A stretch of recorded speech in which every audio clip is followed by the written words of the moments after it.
I'd say one of the biggest lessons that I'd had to learn in life is controlling the voices in my head, not in a schizophrenic kind of way, but in just outside things, just constantly trying to get in ideas, thoughts coming from other things, other people, other environments. It's really early in the morning right now. I got up really early today. Dog's out, did a little stretch workout, and the pool was calling me. I walked by the pool and it said, jump in. And I've learned to listen to that voice. And I went into the pool, which is not a normal, people talk about a morning routine.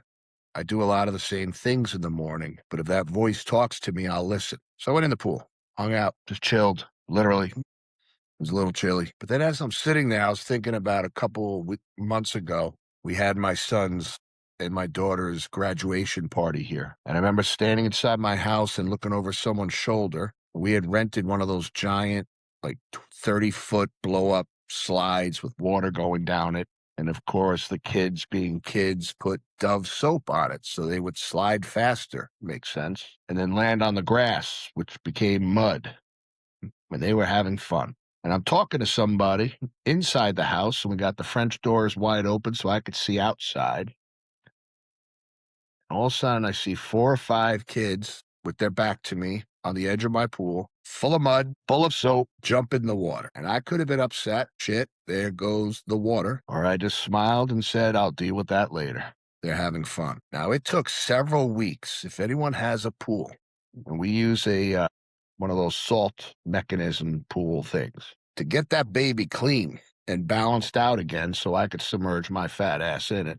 Took several weeks to get that right. And as I'm sitting in the pool this morning, that came to my mind. It made me think of the mind. It made me think of what things we're letting jump into our mind and what they're carrying with them. What a brilliant thought. If I didn't step into the pool and listen this morning, I wouldn't have had this amazing message to share with you.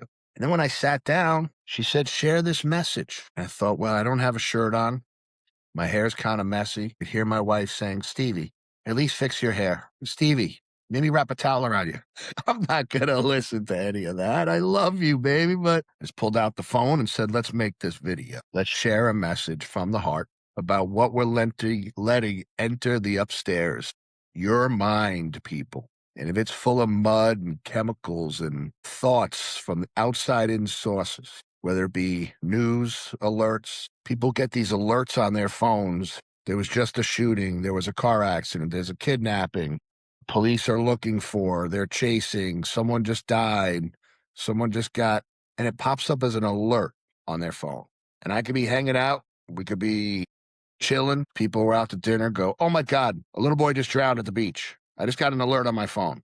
Now, I feel bad for the little boy, but there's nothing I could really do about it at that moment. And now my conversation for the next hour is about stuff that we maybe couldn't have talked about, like negative things, like kind of mud spicks going into my brain. And I remember my dad once saying, Steve, you can't live in a bubble. He never understood how I didn't read the paper every day or watch the news. He said, how do you know what's going on in the world? And I thought about that. I said, Dad, I really don't want to know what's going on in the world. I could only attract, and I want to use the word control, but there's nothing we control. But we interact with situations and do the best we can to make them work to our advantage so we could be fulfilled or happy or have grace or enjoy a moment. The only thing I can really connect and direct the flow of is what I let jump in my pool. And maybe sometimes I call it my stupid time, when I'll jump on a TikTok or an Instagram reel that's funny, silly, still let my brain go a little bit, and then I'll get back on track. But I'm not going to let anything ultra toxic get into my brain and sit there long, if at all. If I could manage that flow, by any means am I going to let that happen?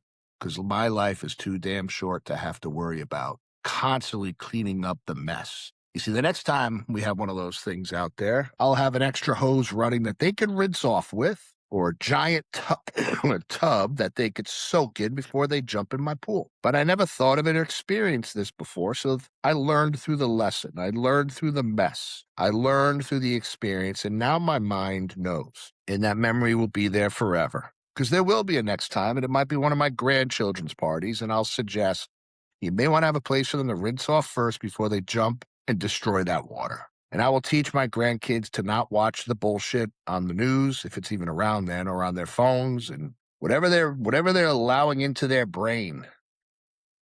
Because I've been dealing with that crap with my kids since they're little, with all the little stuff and inputs and, social media stuff forever. Because you could keep a phone away from a kid, but someday they're going to have it.